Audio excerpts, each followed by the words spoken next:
So today we're continuing Srimad Bhagavatam 9th chapter of the 4th canto. Dhruva Maharaj, continuing Dhruva Maharaj's pastimes. I'm doing text 25. Would anyone like to read the verse? Yes, Mataji, can I try? Yes, please, Mataji. Hare Krishna. Tato gamta shrimasthanam sarvaloka namaskritam uporistadrishibhyastyam yoto na avartate gataha. Hare Krishna. Hare Krishna. Hare Krishna Mataji. Can Hare I try? Krishna. Please chant. Tato gantashi mastanam sarvaloka namaskritam uparistadrishabhyastvam yato na vartate gataha. Hare Krishna. Thank you. Mataji, I am also trying. Thank you. Tato gantashi matsthanam sarvaloko namaskritam uparistadrishibhyastam yato navartate gataha. Hare Krishna. Hare Krishna. Hare Krishna, I am trying. Mataji. Thank you. Satya is showing her artwork. Oh, so nice. Beautiful. Tato gantasi matsthanam sarva loko namaskritam uporistadrishibhastam yato navartate gataha. Hare Krishna. Hare Krishna. Okay, I will also chant. Tato gantasi matstanam sarva loka namaskritam uparishtadrishibhyastvam yato navartate gata. Would someone like to read the synonyms, please? Hare Krishna Tato. Mataji, Danvat Pranam. Synonyms, tata, thereafter, ganta asi, you will go, matsthanam, to my abode, sarvaloka, by all planetary systems, namaha kritam, offered obeisances, uparishtat, situated higher, rishibhya, then the planetary systems of the rishis, tvam, you, yataha, where from, na, never, avartate, will come back, gataha, having gone there. Do you want me to read the translation as well, Mataji? Sure, thank you, Mataji. Thank you. Translation by Srila Prabhupada ki jai. The personality of Godhead continued, my dear Dhruva, after your material life in this body, you will go to my planet, which is always offered obeisances by the residents of all other planetary systems. It is situated above the planets of the 7 rishis, and having gone there, you will never have to come back again to this material world. Thank you, Mataji. Hare Krishna. Thank you. And would someone like to read the purport? Yes, I can. Thank Thank you, you. Mataji.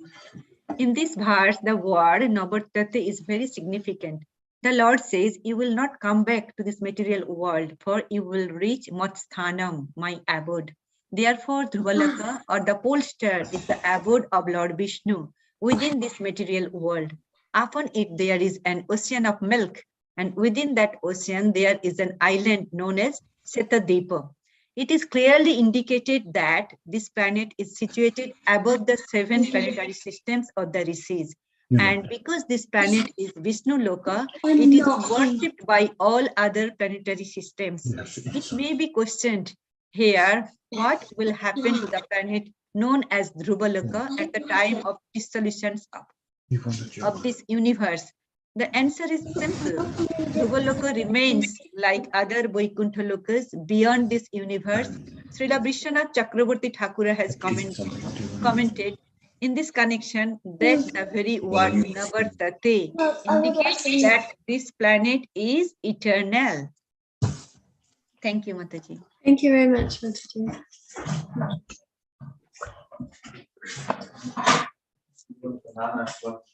No. Om Jnana-timirandasya Jnananjana-shalakaya Chakshur-unmilitam Yena Tasmai Shri Guruve Namaha. Jai Shri Krishna Chaitanya Prabhu Nityananda Shri Advaita Gadadhara Shivasadi Gaura Bhakta-vrinda. Hare Krishna Krishna Krishna Hare Hare, Hare Rama Rama Rama Hare Hare.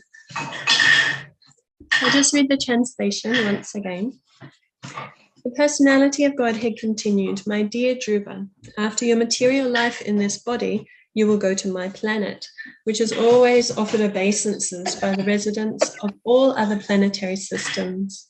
It is situated above the planets of the 7 rishis, and having gone there, you will never have to come back again to this material world. So we're hearing the Supreme Lord speaking to Dhruva. This is these are his last words to Dhruva, giving him the assurance that he is going back to Godhead. So we have been hearing for several chapters now the devotional service of Dhruva. We heard about his motivation, we heard about his determination, his application of devotional service under the instruction of his spiritual master. And now we see the result of that. And Dhruva, now he has the darshan of the Lord. Well, he was seeing the Lord within his heart, and then he attained the direct darshan of the Lord. And now he has been granted whatever desire may have been lingering in his heart. But far beyond that, the Lord gives him all assurance that because of his performance of devotional service, then he will not come back again to this material world. He will attain to the Lord's own abode. So we heard a few verses ago in text 20 and 21, we heard the description of the pole star planet, which the Lord has given Dhruva to become the predominating deity of that planet. Srila Prabhupada describes in the purport there that there was no predominating deity for that planet. And so the Lord giving that planet to Dhruva Maharaj fulfilled all of Dhruva's desire. Hey, don't do that. Don't show your food in your mouth. And Srila Prabhupada describes in the purport there very wonderfully about this special planet. And the significance of that planet is that even when there is the partial devastation during the night of Lord Brahma, then that planet remains. And Srila Prabhupada says in the purport to that text 20 and 21 that at the end of Brahma's life, selected personalities go back home, back to Godhead, and Dhruva Maharaj is one of them. That Dhruva Maharaj will go directly to Vaikuntha Loka. So again, we're hearing the Lord reiterating that to Dhruva today in his last words to Dhruva. So that's very significant that the last thing that he says to his dear devotee is that tato gantasi matstanam, that you will come to me, you will come to my planet. And Prabhupada says this is very significant, this word, navartate. Navartate. You'll never have to come back again to this material world. So in thinking about this verse, of course, so many wonderful verses from Bhagavad Gita are there that describe this, this result of devotional service that, and as Srila Prabhupada said so many times, we go back to Godhead, go back to Godhead. This is a great goal for devotees, to be absorbed in devotional service. And that is back to Godhead, isn't it? It's not necessarily a physical destination, it is a consciousness. So in order to be back to Godhead, excuse me, then one needs to be absorbed in devotional service. And this is what Krishna describes to Arjuna in Bhagavad Gita. So I have a few Bhagavad Gita verses that I wanted to just recall for us all. Of course, we have the very prominent verse in the 4th chapter of Bhagavad Gita, Jamma Karma Chame Divyam. You know this one, don't you? Evam yo veti tatvata tyaktva deham punajanma naiti imam eti so Arjuna.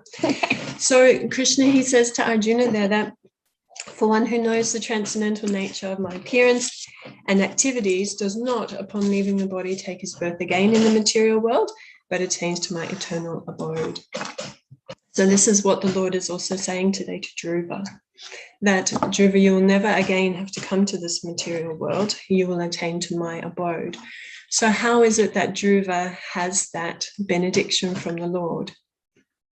This is also, Krishna describes it in the first part of this verse, that for one who knows him, for one who knows his transcendental nature, then he doesn't take birth again in this material world.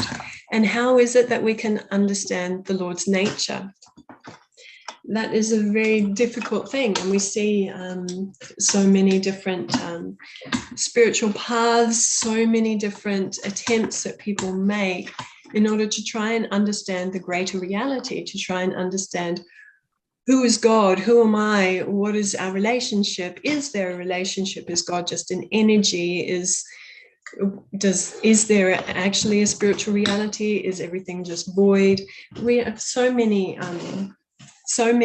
questions like this, and there are so many ways. Let me stay on one side. Okay.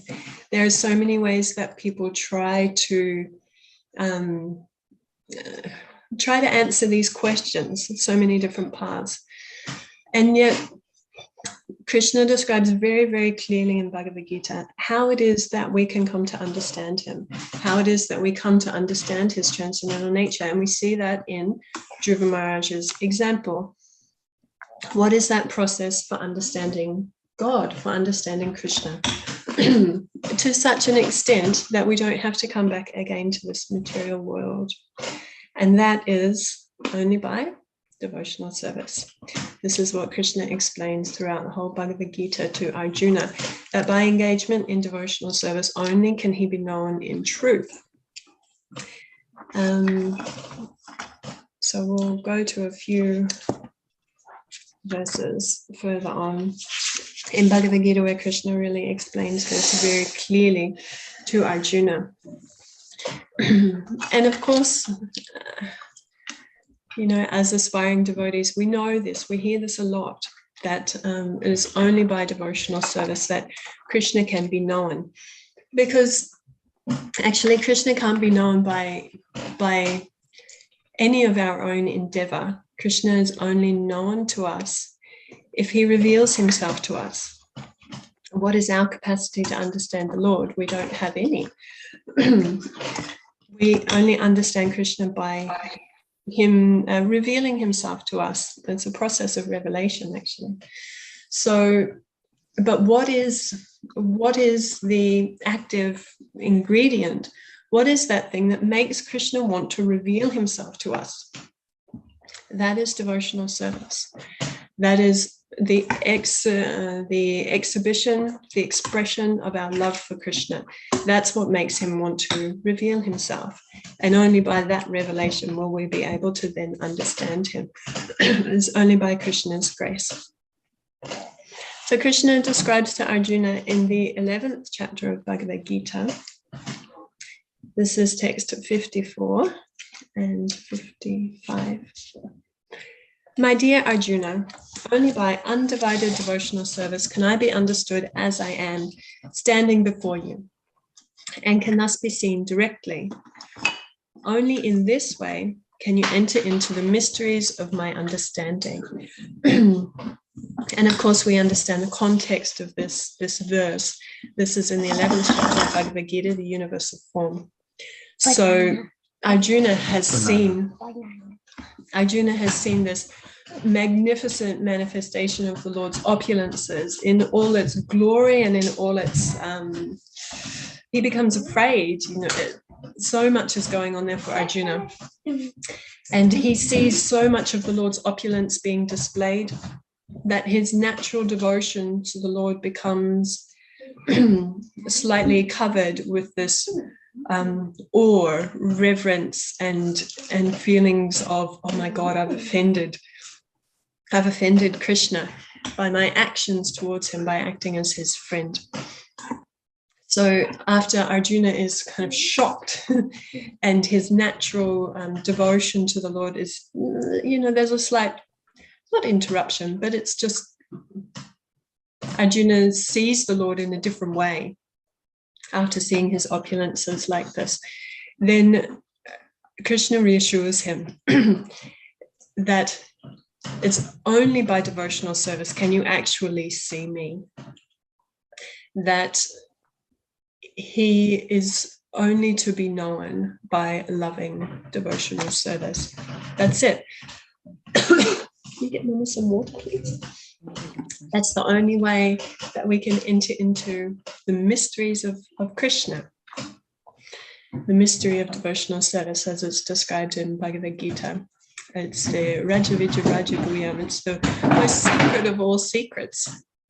Because, as I mentioned, Krishna he's not going to reveal himself to just anyone and everyone. He's only going to reveal himself to one whose loving devotion is being fully expressed. That's Krishna's prerogative. He'll reveal himself to us when we're expressing our devotion. Thanks, love.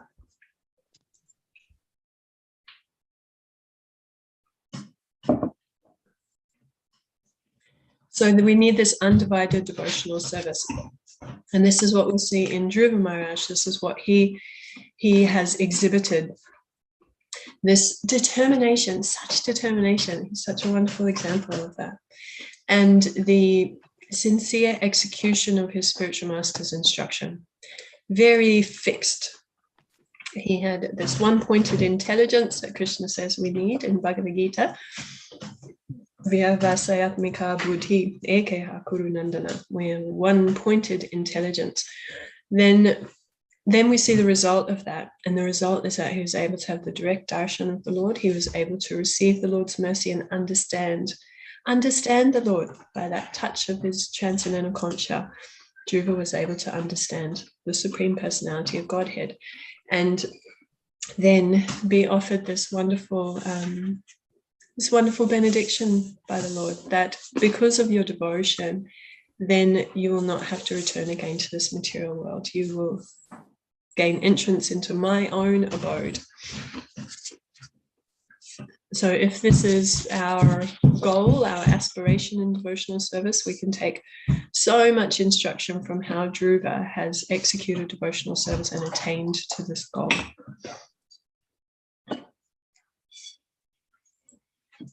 Krishna goes on to describe to Arjuna in the next verse in the 11th chapter of Bhagavad Gita. He says, "My dear Arjuna, he who engages in my pure devotional service, free from the contaminations of fruitive activities and mental speculation." So here we see the definition of what is pure devotional service, as we have from Rupa Goswami. "He who works for me and who makes me the supreme goal of his life, and who is friendly to every living being, he certainly comes to me."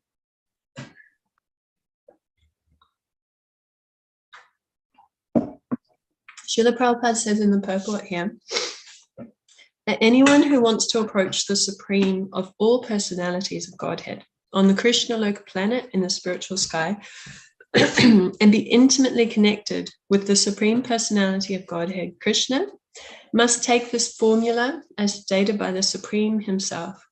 Therefore, this verse is considered to be the essence of Bhagavad Gita. So this is the importance of this. So I'll go over it once again. "My dear Arjuna, one who engages in my pure devotional service, free from the contaminations of fruitive activities and mental speculation." So that's the first part. "He who works for me, who makes me the supreme goal of his life, and who is friendly to every living being, he certainly comes to me. And this is, as Prabhupada says, this is the essence of the Bhagavad Gita. And we're so fortunate. Krishna gives it's so clear. Krishna doesn't leave anything, anything that we could question. Oh, how do we actually achieve this goal? What is the process? Krishna lays it all very clearly for us in Bhagavad Gita. So then it is simply up to us, as following in Dhruva's footsteps, to apply ourselves to the practice of Krishna consciousness. That's all that's really there. Making our choice, constantly making choices that either bring us closer to Krishna or they're taking us away from Krishna.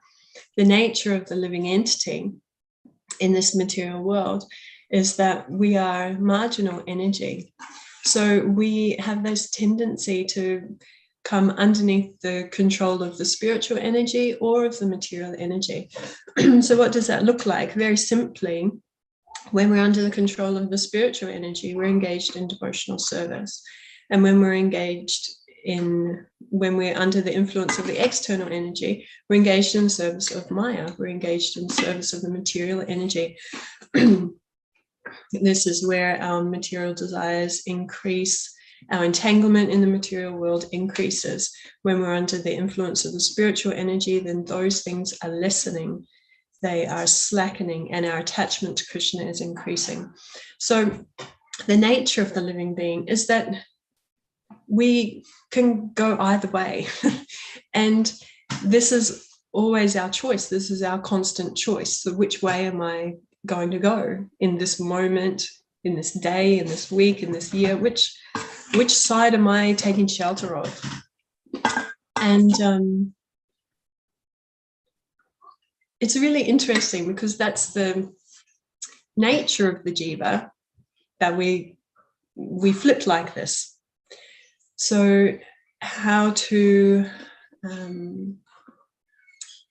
stay on one side, how to stay under the control of the spiritual energy, that is based on our engagement in devotional service.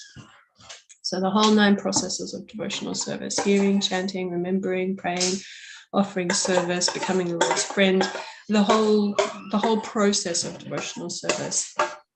When we're engaged in devotional service, that keeps us underneath the shelter of the spiritual energy, the Lord's internal energy. But because we have this marginal nature, we have to keep guard, because it's very easy to just slip a bit that way, even in small ways, it's just very easy. I was watching the other day, going for a walk around New Rashan here, and as everyone knows, we have an abundance of grass here at New Rashan. And so the horses and the cows in the paddocks, they have everything they need in that paddock. I was walking past the paddock where the cows were, and big cows, everybody knows as well, our cows are very, they're in good condition. They're not for want of anything. They have plenty of food in the paddock. They have shelter, they have water, they have everything they need inside that paddock, inside the fence. And yet, what do you see sometimes? You see the cows doing, the horses, any animal kind of does this. And we do it as well. This was making me reflect how I do this as well. That everything they need is in that paddock. But what do the cows do? They come up to the fence and they'll push their head through the fence to get these little bits of grass that grow along the side of the road. And I was watching this cow pushing really hard to get her head through the fence, munching away on this little bit of grass that's along the side of the road. This is also the grass that gets sprayed. This is not as good and eatable as what's inside the paddock. But that cow is pushing her head through the fence. And I was reflecting on this as I was walking, that this is what we do. This is what we do sometimes. We have everything we need in devotional life. Everything is there. All sustenance, all happiness, everything is there. And yet sometimes we want to stick our head through the fence and try something that is not as tasty, it's not as nourishing. You know, there's not much there. It's like some little straggly bits along the road. But sometimes we do that. We want to stick our head out. And in reflecting on this, I was thinking, this is because of this marginal nature of the jiva. So how do we combat that? How do we ensure that we are fully, we're able to see and we're able to be fully grateful for everything that we have that's encapsulated in our whole practice of Krishna consciousness, that what we need is actually here, and through the fence is not very appealing. So I'm sure there are many ways in which we can do that. We can build up our absorption in Krishna consciousness, our appreciation for Krishna consciousness, and deal with this tendency, curb this tendency to want to stick our head through the fence. But in reflecting, I was thinking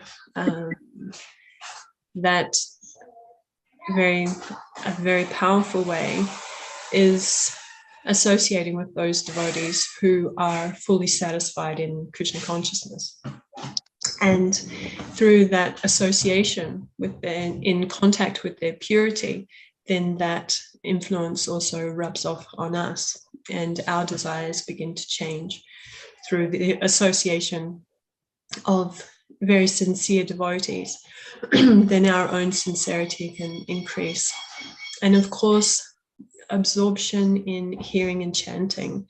So when that absorption is there in hearing Prabhupada's words, then we can better get that understanding that will then turn into a realization that whatever is through the fence is undesirable. And as Prabhupada himself also, one of these Prabhupada said, but that the difference between him and his disciples, so he was always praying not to let me fall down. So we should also have this mood following Srila Prabhupada, that we don't want to take the material energy very lightly, that actually we want to take full shelter of Krishna and beg Krishna, please let me stay in devotional service. Please protect me. And with that, then we have a better chance of curbing this tendency that we have to flip over into the material energy.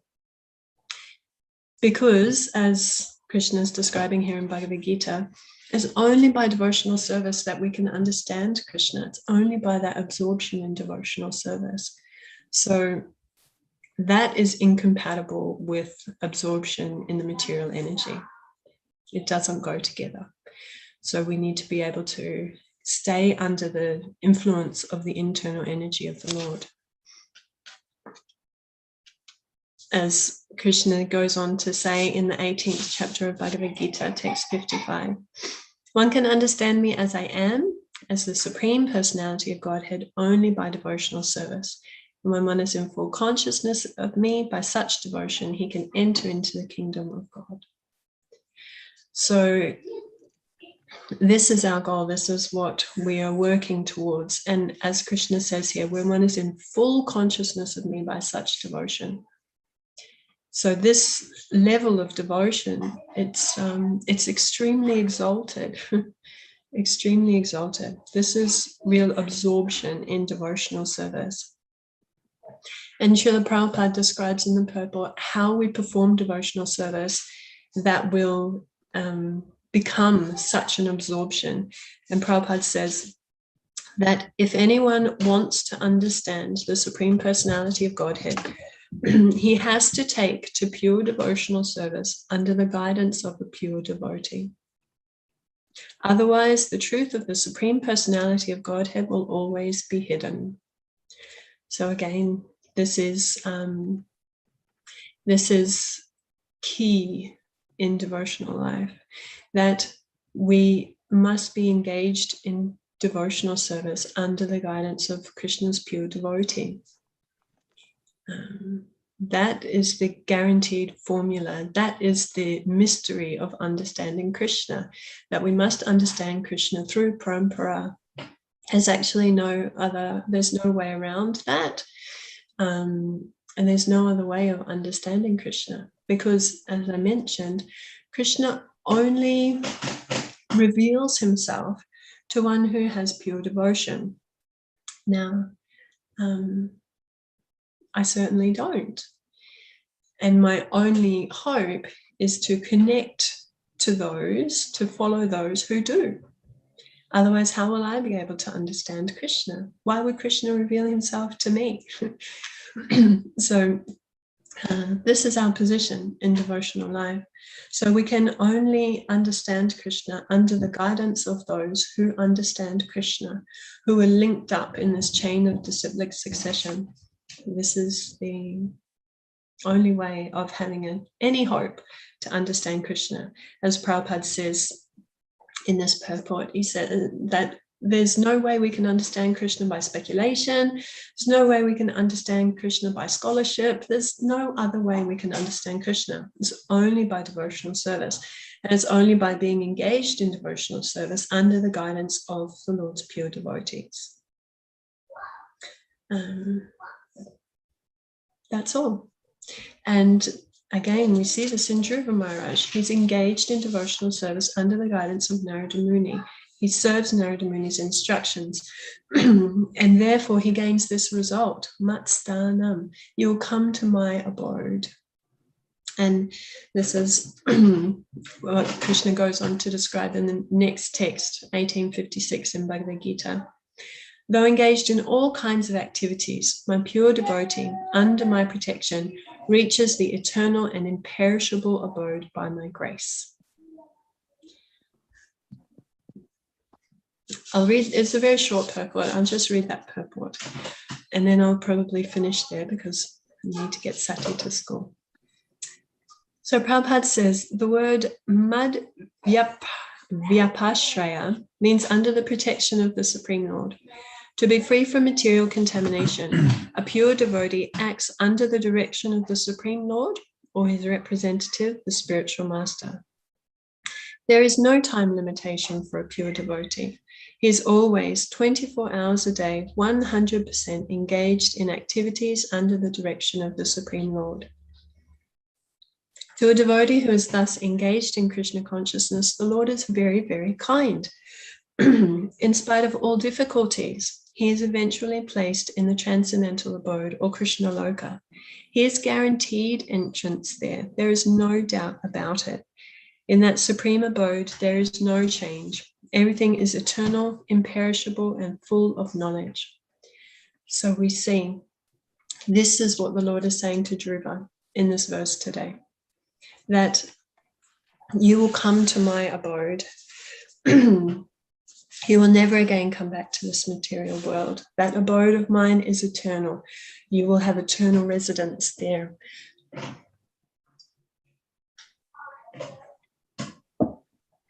So this is some thoughts on that verse. This meditation on the power of devotional service, that devotional service is the only way that we have any chance to understand Krishna, and that performance of devotional service must be done under the guidance of the Lord's pure devotees. Krishna gives us very, very clear instructions in Bhagavad Gita how to attain him.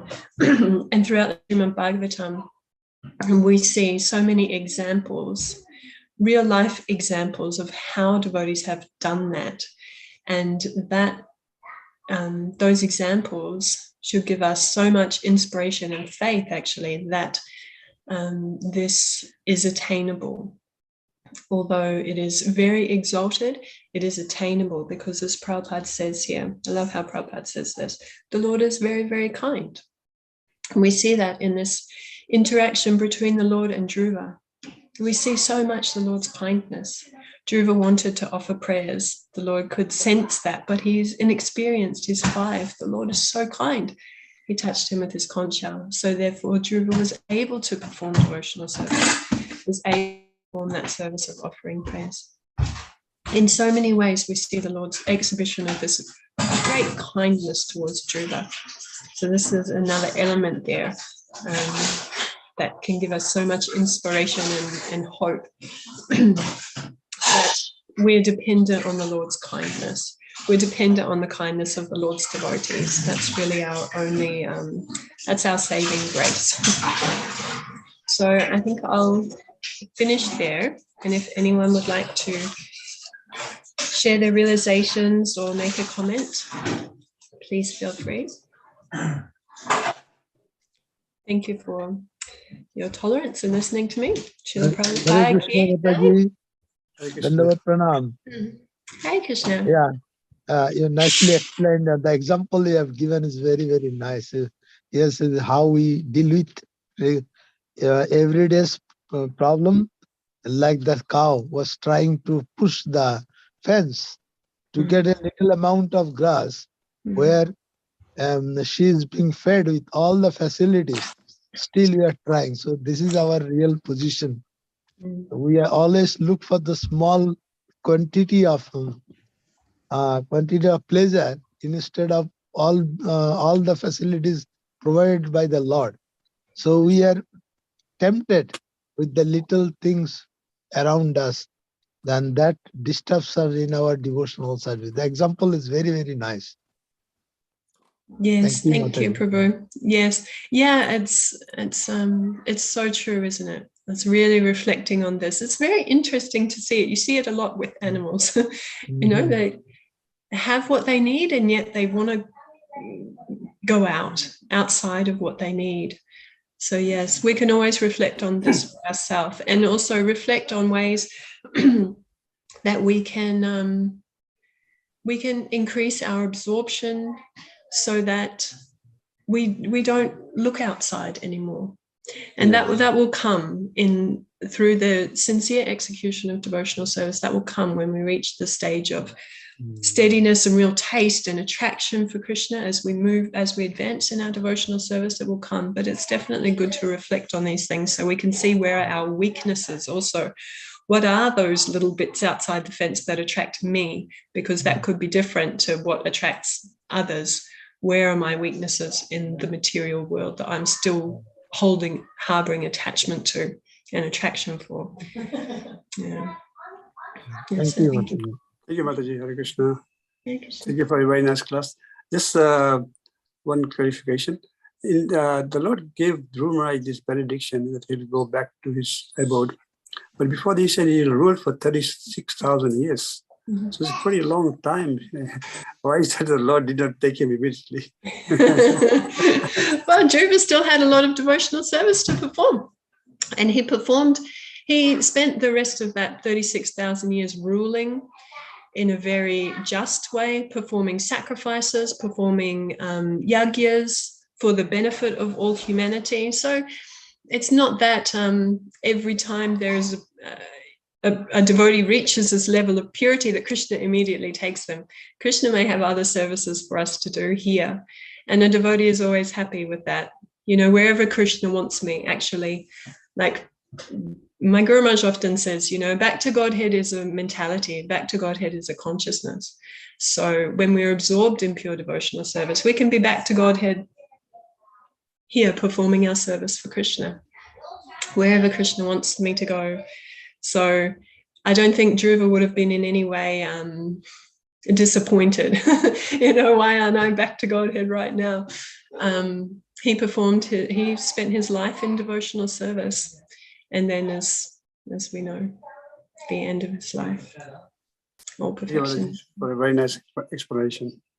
Anybody else got any reflection before we end here? Thank you, Mataji. Her Grace, Acyuta Bhava Mataji ki jai. Srila Prabhupada ki jai. Okay. Lord, Jai. Ananta Koti Vaishnava Vaishnava Vrinda ki jai. Jai. Jai Srila Prabhupada.